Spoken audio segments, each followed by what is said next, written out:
Hello students, I am Pooja, chemistry educator of Bansal academy. आज के इस वीडियो में हम डिस्कस करेंगे टीजीटी प्रीवियस ईयर क्वेश्चन। आज के इस वीडियो में जो हमने क्वेश्चन लिए हैं वो लिए हैं जो हमारा प्रीवियस ईयर 2001 में एग्जाम हुआ था हिमाचल के अंदर, राइट। तो हमारा फर्स्ट क्वेश्चन है cryolite is used for the extraction of, ठीक है। तो सबसे पहले हम बात करते हैं क्रायोलाइट होता क्या है। क्रायोलाइट हमारे पास होता है Na3Al(F6), ठीक है, और ये यूज होता है in the extraction of aluminium, right. तो देखो जो हमारा फर्स्ट ऑप्शन है ये एल्यूमिनियम है जी, क्योंकि Ai तो कोई मेटल होती ही नहीं है, तो आंसर इसका रहेगा ऑप्शन नंबर ए। बट हम ये समझ लेते हैं कि यहाँ पर जो आंसर है वो ऑप्शन नंबर ए क्यों है, ठीक है। तो जो क्रायोलाइट है वो कैसे यूज होता है, जब हम रिफाइनिंग करते हैं एल्यूमिनियम की, ठीक है, रिफाइनिंग ऑफ एल्यूमिनियम, ठीक है, यहाँ पर करते हैं तो उसमें क्या करते हैं, उसमें हमारे सामने एक यहाँ पर प्रॉब्लम आती है, क्योंकि इसकी इलेक्ट्रोलिटिक रिफाइनिंग की जाती है। क्या की जाती है? इलेक्ट्रोलिटिक रिफाइनिंग, जिसका स्पेशल नाम क्या है? होल हेरोल्ड्स प्रोसेस, ठीक है। इलेक्ट्रोलिटिक रिफाइनिंग की जाती है एल्यूमिनियम की, जिसका नाम क्या है? होल्स हेरोल्ड प्रोसेस, राइट, ठीक है। तो इसमें ना हमारे सामने जो प्रॉब्लम आती है वो क्या आती है कि जो हमारे पास एल्यूमिना होता है ना Al2O3, ठीक है, तो यहाँ पर, ठीक है, सॉरी ये रिफाइनिंग नहीं है जी, रिडक्शन प्रोसेस है, ठीक है। यहाँ पर रिफाइनिंग के बजाय आप क्या लिखो? रिडक्शन, क्योंकि रिडक्शन ही होगा ना, एल्यूमिनियम ऑक्साइड को हम क्या करेंगे? यहाँ पर एल्यूमिनियम में कन्वर्ट करेंगे। This is the third step of metallurgy. Reduction हम करेंगे Al2O3 की, है ना, किसमें? ठीक है, एल्यूमिनियम में। तो Al2O3 से हमें एल्यूमिनियम बनाना है। तो यहाँ पर हमारे सामने दो डिफिकल्टीज ये आती हैं। पहली डिफिकल्टीज तो ये है कि जो एल्यूमिना होता है ना Al2O3, वो क्या होता है? एक पुअर कंडक्टर होता है, ठीक है, is a poor conductor of electricity. अब देखो अगर ये पुअर कंडक्टर है तो क्या इसकी इलेक्ट्रोलिसिस हो पाएगी? नहीं हो पाएगी। दूसरी जो हमारे सामने डिफिकल्टीज आती है वो ये आती है कि जो एल्यूमिना का मेल्टिंग पॉइंट है, ठीक है, तो melting point of alumina is very high, ठीक है। जो एल्यूमिनियम का मेल्टिंग पॉइंट, एल्यूमिना का मेल्टिंग पॉइंट है वो बहुत ज्यादा है, अराउंड 2000 है, ठीक है, इज वेरी हाई। अप्रॉक्स कितना होता है आपके पास? 2050 डिग्री सेल्सियस। तो देखो इतने टेम्परेचर पर पहले एल्यूमिना मेल्ट होने लगेगा। अब देखो सॉलिड स्टेट में तो कोई इलेक्ट्रिसिटी कंडक्ट करता नहीं है, इलेक्ट्रोलाइट, है ना, तो ये क्या होना चाहिए? ये मेल्टन मोल्टन स्टेट में तो आना ही चाहिए। पर उस इतने टेम्परेचर पर आपकी जो एल्यूमिनियम मेटल है वो क्या स्टार्ट होना कर देती है? बॉयल होना स्टार्ट हो जाती है। इट मीन्स हम यहाँ पर एल्यूमिनियम को एक्सट्रैक्ट फिर नहीं कर पाएंगे। तो क्या किया जाता है? इन डिफिकल्टीज को सॉल्व किया जाता है, ठीक है। जो डिफिकल्टीज हैं, these problems can be solve by the addition of two substances, ठीक है। तो problems can be solved by the addition of two substances, ठीक है। कौन कौन से? ठीक है, दो सब्सटेंसेस की हम यहाँ पर एडिशन करते हैं तो हमारे पास क्या होती है जी? यहाँ पर ये जो प्रॉब्लम्स है वो रिमूव हो जाती हैं। First by addition of cryolite and next by addition of fluorspar, that is CaFe2। इसका नाम क्या है जी? फ्लोरस्पार। अब देखो ये दोनों क्या काम करते हैं? ये तो मेल्टिंग पॉइंट को डिक्रीज कर देता है, ठीक है, it decrease the melting point of alumina from 2050 to 900 degree Celsius. तो देखो कितना टेम्परेचर में डिक्रीज कर देगा, है ना, तो इसका मेल्टिंग पॉइंट डिक्रीज कर देगा ये। और कैल्शियम फ्लोराइड क्या करता है? इट इंक्रीजेस द कंडक्टेंस, ठीक है, इट इंक्रीजेस द कंडक्टेंस, ठीक है, ये कंडक्टेंस को इंक्रीज कर देगा। तो हो गई ना दोनों प्रॉब्लम यहाँ पर रिमूव, ठीक है। तो इसलिए हमारा जो आंसर होगा that will be option A, right. Our next question is aldol condensation involving ethanol plus ethanol gives the product। तो देखो अल्डोल कंडेंसेशन के लिए हमारे पास पहली कंडीशन तो क्या हो जाती है जी, it should have the alpha hydrogen, ठीक है, कि कोई भी हमारे पास मॉलिक्यूल है उसमें अल्फा हाइड्रोजन प्रेजेंट होने चाहिए, तभी हम क्या कहेंगे कि वो मॉलिक्यूल क्या देगा, एल्डोल कंडेंसेशन। अब देखो ये तो हमारा फंक्शनल ग्रुप है, ये हमारा क्या है जी, फंक्शनल ग्रुप। ये हमारी क्या है, अल्फा कार्बन है, दिस इज अल्फा कार्बन। तो जो अल्फा कार्बन के साथ हाइड्रोजन अटैच है, these are the alpha hydrogen, means यहाँ पर अल्फा हाइड्रोजन प्रेजेंट है, मीन्स एल्डोल कंडेंसेशन यहाँ पर होगी। तो देखो एल्डोल कंडेंसेशन में हम क्या करते हैं, दो मॉलिक्यूल को ऐसे लिख लो आप, ठीक है, एक मॉलिक्यूल में इस CH3 को मैंने ऐसे लिख दिया CH2H, क्योंकि एक मॉलिक्यूल से बनेगा इनोलेट आयन और दूसरे मॉलिक्यूल पर क्या हो जाएगा जी, अटैक हो जाएगा।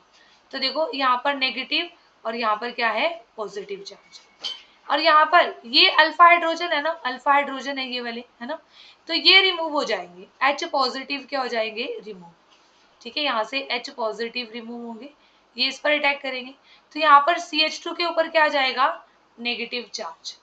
अब देखो अब ये अटैक करेंगे, जो ये H पॉजिटिव है और ये जो हमारे पास CH2 नेगेटिव है, ये अटैक करेंगे कहाँ पर, देखो जो CH2 नेगेटिव वाला पार्ट है वो अटैक करेगा पॉजिटिव पर, कार्बन पर, और जो ये H पॉजिटिव है, जो ये H पॉजिटिव है, ये अटैक करेगा इस ऑक्सीजन पर। तो हमारे पास प्रोडक्ट क्या बन जाएगा, यहाँ पर प्रेजेंस किसकी होती है जी, प्रेजेंस होती है डाइल्यूट अल्कली की, ठीक है, NaOH भी यूज कर सकते हो, KOH भी यूज कर सकते हो।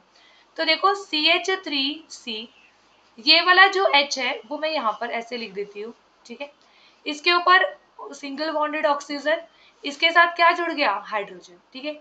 अब मैं यहाँ पर दूसरी यूनिट को लिखने जा रही हूँ, ठीक है, तो यहाँ पर अब इससे क्या जुड़ा है, इस कार्बन से, देखो इस कार्बन से जो यहाँ पर है, इससे ये पार्ट हमारे पास पूरा जुड़ा है, इसे बोलते हैं enolate ion, CH2C double bond OH। तो आप आइडेंटिफाई कर लो इसमें से ये कौन सा प्रोडक्ट है, तो ये हमारा है जी ऑप्शन नंबर ए। आप ध्यान से देखो ये यही तो है, CH3CH, यहाँ पर CH के ऊपर क्या लगा है, ये OH लगा है, फिर क्या है CH2, फिर क्या है CHO, तो बिल्कुल सेम है ना जी, ये देखो यहाँ पर, ठीक है, तो हमारा जो आंसर रहेगा that will be option A. Our next question is Cannizzaro reaction is given by, जो कैनिजारो रिएक्शन है, ठीक है, वो कौन से मॉलिक्यूल शो करते हैं, कैनिजारो रिएक्शन शो करते हैं हमारे वो कंपाउंड्स जिनमें हाइड्रोजन अल्फा हाइड्रोजन प्रेजेंट नहीं होते, ठीक है, Cannizzaro reaction is shown by is shown by those compounds is shown by those compounds which have no alpha hydrogen, which have no alpha hydrogen, ठीक है, जिनमें कोई अल्फा हाइड्रोजन नहीं होती, वो क्या शो करते हैं, कैनिजारो रिएक्शन शो करते हैं। तो आप देखो यहाँ पर सबसे पहले है methanol, HC double bond OH, तो देखो ये आपका फंक्शनल ग्रुप है, तो ये अल्फा हाइड्रोजन नहीं है, अल्फा हाइड्रोजन होने के लिए अल्फा कार्बन होने चाहिए, तो इस मॉलिक्यूल में कोई भी अल्फा हाइड्रोजन प्रेजेंट नहीं है। अब नेक्स्ट देख लेते हैं जी, नेक्स्ट है एसीटोन, तो हमारा फंक्शनल ग्रुप क्या है, ये है C double bond O, this is our functional group. तो फंक्शनल ग्रुप से नेक्स्ट कार्बन देखते हैं ना, तो ये क्या हो गई, अल्फा कार्बन, ये भी क्या हो गई, अल्फा कार्बन, और इनके साथ हाइड्रोजन भी है, तो इसका मतलब क्या है, there is a presence of alpha hydrogen. उसके बाद ऑप्शन सी में है जी इथेनॉल, इथेनॉल में ये हमारे पास क्या है, फंक्शनल ग्रुप है, और फंक्शनल ग्रुप है तो इसके साथ वाली, इससे जो नेक्स्ट कार्बन होगी वो अल्फा कार्बन होगी, और जो इसके साथ हाइड्रोजन अटैच होंगे वो क्या होंगे, अल्फा हाइड्रोजन होंगे, तो इसका मतलब यहाँ पे भी अल्फा हाइड्रोजन प्रेजेंट है। नेक्स्ट CH3CH2OH, तो देखो OH हमारा क्या हो गया, फंक्शनल ग्रुप, फंक्शनल ग्रुप, ठीक है, तो देखो अब इस फंक्शनल ग्रुप से के साथ जो कार्बन अटैच है, ठीक है, ये तो कार्बन फंक्शनल ग्रुप के साथ हुई ना, इससे नेक्स्ट वाली कार्बन क्या होगी, अल्फा कार्बन, तो यहाँ पे भी अल्फा हाइड्रोजन है। अगेन हमारे पास यहाँ पर कैनिजारो रिएक्शन कौन शो करेगा, तो हमारा आंसर हो जाएगा जी ऑप्शन नंबर ए, ठीक है, Cannizzaro reaction is given by methanal. और कैनिजारो रिएक्शन किसकी प्रेजेंस में होती है? ये होती है in the presence of concentrated alkali, in the presence of concentrated alkali, right. ठीक है, उसके बाद हमारा नेक्स्ट क्वेश्चन है जी, कहता है अ कंपाउंड ए, एक कंपाउंड ए है, अगर हमने इसकी ऑक्सीडेशन कर दी, it gives acetaldehyde, means it gives ethanol, and then again on oxidation, ये ऑक्सीडेशन है जी, ये ऑक्सीडेशन है। कहता है अगर हम इसकी फर्दर ऑक्सीडेशन करते हैं तो हमें क्या मिल जाता है? एसिड। तो देखो, अगर हम इथेनॉल की ऑक्सीडेशन करेंगे तो हमें क्या मिलेगा? यहाँ पर 2 कार्बन वाला acid, that is ethanoic acid. ठीक है, तो हमें ये बताना है, कहता है after first oxidation it was react with ammoniacal silver nitrate. ठीक है, अगर ये अमोनिकल सिल्वर नाइट्रेट के साथ क्या करता है? रिएक्ट करता है, तो हमारे पास क्या हो जाता है? यहाँ पर ये टॉलेंस रिएजेंट होता है। ठीक है, ये क्या है? Tollens reagent. ठीक है, तो इसके साथ हमारे पास क्या बन जाते हैं? White precipitate. क्या बन जाते हैं? White precipitate. तो हमारे पास ये टॉलेंस रिएजेंट टेस्ट है, जिसमें हमें यहाँ पर सिल्वर मिरर और वाइट प्रेसिपिटेट यहाँ पर प्रोड्यूस हो जाते हैं। इसने जिसको सिल्वर मिरर होता है ना, उसको ही कहा है जी। ठीक है, तो हमारे पास यहाँ पर क्या होगा? तो देखो, जो ए है वो क्या होगा? Primary alcohol. ठीक है, क्योंकि जो प्राइमरी अल्कोहल की अगर ऑक्सीडेशन करेंगे तो हमारे पास क्या बन जाता है? यहाँ पर इथेनॉल बन जाता है। ठीक है, तो हमारे पास जो आंसर हो जाएगा वो हो जाएगा ऑप्शन नंबर ए। ठीक है, ये हो जाएगा। नेक्स्ट हमारे पास है Grignard reagent can be prepared by. ठीक है, तो ग्रिग्नार्ड रिएजेंट कैसे प्रिपेयर्ड होता है जी? हमारे पास एल्काइल हैलाइड होते हैं और उसमें क्या ऐड कर दो? मैग्नीशियम ऐड कर दो। ठीक है, तो एल्काइल हैलाइड प्लस मैग्नीशियम से हमारे पास क्या बन जाएगा? यहाँ पर ग्रिग्नार्ड रिएजेंट। ठीक है, तो यहाँ पे बन जाएगा CH3MgCl। ठीक है, तो यहाँ पर ऑप्शन नंबर ए क्या हो जाएगा? इसका करेक्ट आंसर हो जाएगा। नेक्स्ट है unsaturated fats can be hydrogenated. देखो, अनसैचुरेटेड फैट्स क्या होते हैं? जैसे कि हमारे पास क्या है? एल्काइन है, इसके अंदर हाइड्रोजन की एडिशन हो सकती है इन द प्रेजेंस ऑफ निकल, प्लैटिनम और प्लेटिनम, है ना। तो यहाँ पर क्या बन जाएगा? इथीन, जैसे CH2 डबल बॉन्ड CH2। तो ये क्या हो जाएगा? It can be hydrogenated, right. Hydrolysed ये नहीं आएगा जी, तो ऑप्शन ए इसका करेक्ट आंसर रहेगा। Next is if Nx is the number of bonding orbitals of an atom and if Ny is the number of anti-bonding orbitals, then molecule will be stable. Molecule तब ज़्यादा stable होगा if number of bonding electrons, orbitals is greater than number of bonding electrons. ठीक है, electrons होते हैं, sorry, bonding orbitals तो same ही होंगे। Bonding orbitals क्या होते हैं? सेम हो सकते हैं। ठीक है, तो आपके पास यहाँ पर क्या आएगा? बॉन्डिंग ऑर्बिटल्स पूछे तो Nx is equal to Ny, पर अगर बॉन्डिंग इलेक्ट्रॉन्स पूछे तो देखो, अगर नंबर ऑफ बॉन्डिंग इलेक्ट्रॉन्स ज्यादा हुए किससे? Number of anti bonding electron से, तो हमारे पास वो क्या होता है जी? ज्यादा स्टेबल होता है कोई भी मॉलिक्यूल। ठीक है, तो आंसर यहाँ पर हो जाएगा ऑप्शन नंबर बी। ठीक है, उसमें तो सेम ही होगा। ठीक है, बट आपके पास यहाँ पर बॉन्डिंग इलेक्ट्रॉन्स होना चाहिए था। अगर बॉन्डिंग इलेक्ट्रॉन्स होंगे तब हमारे पास Nx is greater than Ny वाला ऑप्शन करेक्ट होता। ठीक है, उसके बाद है जी ट्रीटियम। ये क्या है? ट्रीटियम इज, ठीक है, ट्रीटियम कंटेन। तो देखो, ट्रीटियम के अंदर हमारे पास क्या है? यहाँ पर ये है, तो यहाँ पर हमारे पास प्रोटॉन्स कितने हैं? 1। प्रोटॉन्स कितने हैं? 1। यहाँ पर मास नंबर 3 है। न्यूट्रॉन्स कितने हैं जी? न्यूट्रॉन्स कितने होंगे? Mass number minus atomic number, तो कितने हो जाएंगे? 2। तो 2 neutrons and 1 proton, right. Our next question is carbon 14 is used in carbon dating of dead object because, ठीक है, कार्बन 14 क्यों यूज होता है? कहते हैं it is half life 10⁻³ 10⁻⁴। No, इसका जो हाफ लाइफ होता है वो होता है 5750 ईयर्स। ठीक है। It is found in nature abundantly and in definite ratio. ठीक है। It is found in dead animals abundantly. ठीक है, तो ये आ जाएगा आपके पास। ठीक है, इसका आंसर होगा ऑप्शन नंबर सी। नेक्स्ट है जी, which of the following forms a number of compound. देखो ये जो चारों ऑप्शंस हमें दिए हुए हैं हमारे सामने वो इनर्ट गैसेस लिखी है ना। पर देखो जो इनर्ट है, इनर्ट गैसेस नियॉन है, आर्गन है, क्रिप्टॉन है, इनके कोई भी कंपाउंड फाउंड नहीं हुए हैं। बट जिनॉन के काफी कंपाउंड है, किसके साथ, विद फ्लोरीन एंड ऑक्सीजन। ठीक है, फ्लोरीन एंड ऑक्सीजन के साथ जिनॉन के कंपाउंड है, लाइक जिनॉन ट्राइऑक्साइड, ठीक है, जिनॉन हेक्साफ्लोराइड, जिनॉन टेट्राफ्लोराइड, ठीक है, जिनॉन ऑक्सीफ्लोराइड। ठीक है, यहाँ पर इस तरीके से। तो आपके पास इसका आंसर रहेगा ऑप्शन नंबर ए।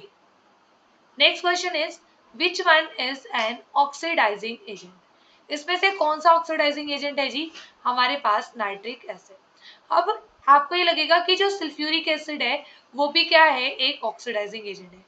सल्फ्यूरिक एसिड सिर्फ कंसंट्रेटेड फॉर्म में ऑक्सीडाइजिंग होता है, डाइल्यूट फॉर्म में ऑक्सीडाइजिंग नहीं होता। जबकि जो नाइट्रिक एसिड है वो कंसंट्रेटेड एंड डाइल्यूट दोनों फॉर्म में क्या होता है, ऑक्सीडाइजिंग होता है नेचर में। ठीक है, तो आंसर इसका ऑप्शन बी रहेगा। ठीक है, फेरस सल्फेट, फेरस, ठीक है, अमोनियम सल्फेट, ये मोहर सॉल्ट का फॉर्मूला है जी। ठीक है, यहाँ पर तो ये कोई ऑक्सीडाइजिंग एजेंट हमारे पास नहीं होते, तो आंसर रहेगा option number B. Next question is sulphate has the structure. ठीक है, सल्फेट का स्ट्रक्चर क्या है, तो सबसे पहले हमें यहाँ पर bond pair, lone pair find out करने पड़ेंगे।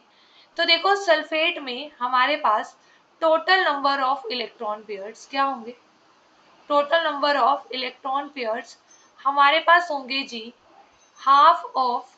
ठीक है, सल्फर में कितने इलेक्ट्रॉन, 6। ऑक्सीजन तो हम कंसीडर करते ही नहीं क्योंकि ये क्या है, मोनोवेलेंट एटम नहीं है। +2 क्योंकि 2 नेगेटिव चार्ज है, तो कितना आ गया, 4। अब total electron force, bond pairs भी कितने, 4 क्योंकि 4 ऑक्सीजन है, लोन पेयर कितने, 0। तो हमारे पास जो हाइब्रिडाइजेशन होगी, हाइब्रिडाइजेशन जो हमारे पास होगी दैट इज sp3। और जो हमारे पास यहाँ पर शेप होगी, ज्योमेट्री होगी मॉलिक्यूल की, वो क्या होगी जी, टेट्राहेड्रल। ठीक है, टेट्राहेड्रल होगी। तो यहाँ पर जो आंसर रहेगा वो ऐसे बन जाएगी सल्फेट के लिए। ठीक है, लाइक दिस। ठीक है, तो ये हमारे पास यहाँ पर ऐसे SO4 2 नेगेटिव, तो ये हमारे पास इसकी शेप बनेगी जो कि क्या होगी, टेट्राहेड्रल। ठीक है, तो आंसर हो जाएगा option number B. Next question is carbon tetrachloride has hybridisation. अब देखो कार्बन टेट्राक्लोराइड की क्या हाइब्रिडाइजेशन होगी, यहाँ पर हम निकालेंगे total number of electron pairs. ठीक है, total number of electron pairs that is half of, carbon के लिए कितने इलेक्ट्रॉन हो जाएंगे जी, 6। क्लोरीन के लिए 4 क्योंकि 4 क्लोरीन है, मोनोवेलेंट एटम, तो 5 आ गए यहाँ पर। 5 आते ही हाइब्रिडाइजेशन क्या होगी, sp3d। ठीक है, बॉन्ड पेयर कितने यहाँ पर आपके पास, सॉरी कार्बन के लिए 4 लेंगे जी, कार्बन के लिए 4 यहाँ पर। ठीक है, कार्बन के लिए 4 होते हैं ना, वैलेंस इलेक्ट्रॉन हम लेते हैं, तो यहाँ पर 4 + 4 8, और 8 का हाफ क्या होगा जी, 8 का हाफ होगा 4। हाइब्रिडाइजेशन होगी sp3, bond pair 4, lone pair 0, total में से बॉन्ड पेयर्स माइनस कर देंगे तो दैट विल बी 0। तो आंसर आपका रहेगा that will be option D, sp3 hybridisation. Our next question is compound having planar symmetry is। ठीक है, ये बताओ जो कंपाउंड है जिसकी प्लेनर सिमेट्री हो। तो देखो प्लेनर सिमेट्री का मतलब ये है जिसमें कोई भी लोन पेयर ना हो। ठीक है, प्लेनर का मतलब क्या होता है, जिसमें कोई भी लोन पेयर ना हो। ठीक है, planar molecule having no lone pair. ठीक है, कोई लोन पेयर प्रेजेंट नहीं है। तो हमारे पास क्या होगा, जैसे कि कार्बन टेट्राक्लोराइड है, कार्बन टेट्राक्लोराइड में हमारे पास 4 क्या होते हैं, बॉन्ड पेयर, और हमारे पास लोन पेयर क्या होते हैं, 0। ठीक है, 4 बॉन्ड पेयर और 0 लोन पेयर। ठीक है, तो हमारे पास यहाँ पर आंसर क्या हो जाएगा, option number D, option number D. ठीक है, यहाँ पर हमारे पास क्या होंगे, कोई भी लोन पेयर नहीं होगा। ठीक है, तो आंसर क्या हो जाएगा, ऑप्शन डी हो जाएगा। उसके बाद है जी क्वेश्चन नंबर 98, नेक्स्ट क्वेश्चन कहता है हमें परसेंटेज बतानी है यहाँ पर ब्रोमीन की। ठीक है, तो परसेंटेज ऑफ ब्रोमीन क्या आएगा यहाँ पर, मास ऑफ ब्रोमीन अपॉन में total mass of compound, total mass of compound into में 100, इनटू में 100। ठीक है, तो देखो यहाँ पर हमारे पास है CH3CH2Br। ठीक है, इसका जो टोटल मास होगा, टोटल मास होगा कंपाउंड का, वो क्या होगा जी, हमारे पास देखो CH3CH2 है ना, 2 कार्बन है, 2 कार्बन है, तो 2 इंटू 12, 5 हाइड्रोजन है, तो यहाँ पर क्या हो जाएगा 5 इंटू 1 प्लस 1 ब्रोमीन है 1 इंटू 80। ठीक है, तो यहाँ पे आ जाएगा जी 109। अब ब्रोमीन का इसमें कितना कंट्रीब्यूशन है, 80 अपॉन 109 इंटू में 100। तो इसे आप सॉल्व करोगे तो आपके पास आंसर आएगा 73.49 समथिंग। मीन्स हमारा जो आंसर रहेगा that will be option B. ठीक है, उसके बाद हमारे पास नेक्स्ट है जी elements of D group are called. D group को हम क्या बोलते हैं, transition element. Transuranic elements क्या होते हैं, वो एलिमेंट्स जिनका एटॉमिक नंबर 100 से ज्यादा हो, उन्हें क्या कहते हैं, transuranic elements, right. Our last question is in dialysis colloidal particles are separated from। ठीक है, जो colloidal particles है उन्हें हम किससे सेपरेट करेंगे, from the particles of dispersion medium। तो आंसर हमारा क्या रहेगा जी, ऑप्शन नंबर डी, राइट। तो ये थे हमारी आज की इस वीडियो के क्वेश्चन। एंड अगर आप भी प्रिपेयर कर रहे हैं किसी भी टीजीटी एग्जाम के लिए, चाहे वो DSSS हो, चाहे वो चंडीगढ़ टीजीटी एग्जाम हो, चाहे वो HP टीजीटी हो, ठीक है, तो अगर आप सिर्फ ये सोच रहे हैं कि 12th लेवल तक स्टडी करना आपके लिए सफिशिएंट है, तो वो बिल्कुल भी सफिशिएंट नहीं है। आपको ग्रेजुएशन और पोस्ट ग्रेजुएशन के टॉपिक्स भी वहां पर करने हैं, राइट। एंड सेकेंड थिंग, जो हमने क्वेश्चंस यहाँ पर लिए हैं, ठीक है, तो जो क्वेश्चन आपके लिए जो आप रेफरेंस बुक फॉलो कर सकते हो फिजिकल केमिस्ट्री के लिए, आप एटकिंस की बुक फॉर फिजिकल केमिस्ट्री, ठीक है, या पूरी शर्मा पठानिया आप फॉलो कर सकते हो। ये स्टैंडर्ड बुक है, बहुत ही अच्छी बुक्स हैं। एंड फॉर इनऑर्गेनिक जेडीली की बुक है। एंड फॉर ऑर्गेनिक आप क्लेडन की बुक आप क्या कर सकते हो, यहाँ पर फॉलो कर सकते हो, राइट। ठीक है, तो हमारे पास यहाँ पर, तो ये हमारी आज के इस वीडियो के क्वेश्चंस थे। तो हम मिलते हैं नेक्स्ट वीडियो में, ठीक है, कुछ न्यू क्वेश्चंस के साथ। एंड अगर आप भी प्रिपेयर करना चाहते हैं, ठीक है, आप प्रिपेयर करना चाहते हैं किसी भी टीजीटी या पीजीटी एग्जाम के लिए विद प्रॉपर गाइडेंस, तो आज ही ज्वाइन करें Bansal academy. Thank you so much.